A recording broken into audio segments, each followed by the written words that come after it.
Jechoota gootota Oromoo walaa barsiifnu.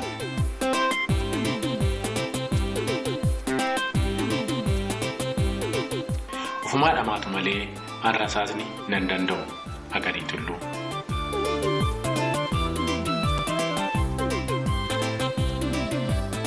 Gabrummaarra duuti bilisummaadha elemoo qilxuu.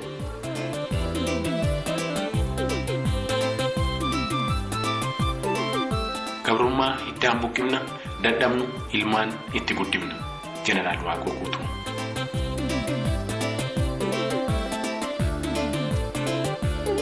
Boolla yookaan goodaa tokko keessatti yeroo lama hin ciniinamiin jaarraa abbaa gadaa.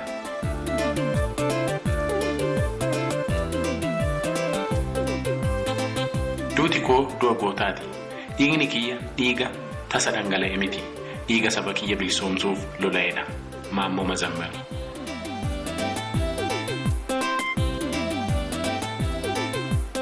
Akkas ta'e dubbiin keenya bofa eegee qabnaan hin citti gadhiibnaan itti litti.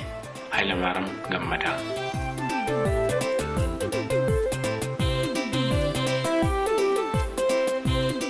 Qawwee qofaatu bilisa nu baasa. Ilfina Shiqannoo.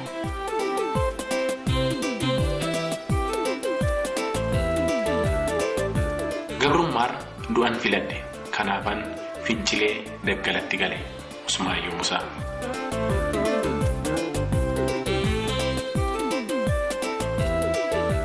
Kan keessa beekuuf lolli tapha Abishee Garbaa.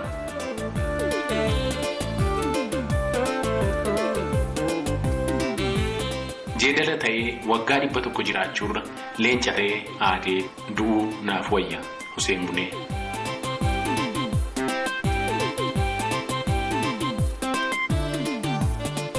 Yoomillee Xoophiyummaa dura Oromummaa koon dursa.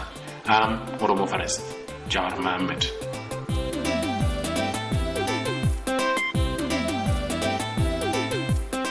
Namni seenaa hin beekne bishaan gabatee irraati gara argetti jaallata. Eebbisaa Addunyaa.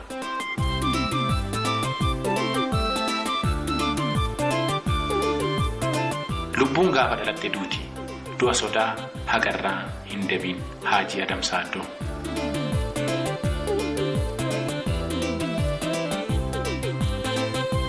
Uummanni Oromoo barachuu qaba. Lammiin barate immoo mirga isaa gaafata. Jeneraal Taaddasaa Tulluu.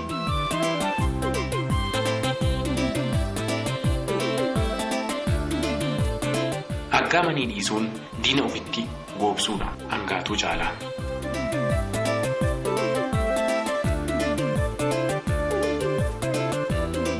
Bilisa ta'ee dhaladhee bilisaan jiraachuu baadhus bilisummaa kiyyaaf qabsaa'ee du'uurraa humni tokkollee na dhoowwu hin jiru hin jiraatus Injiinar Tasfaa'uu Camadaa.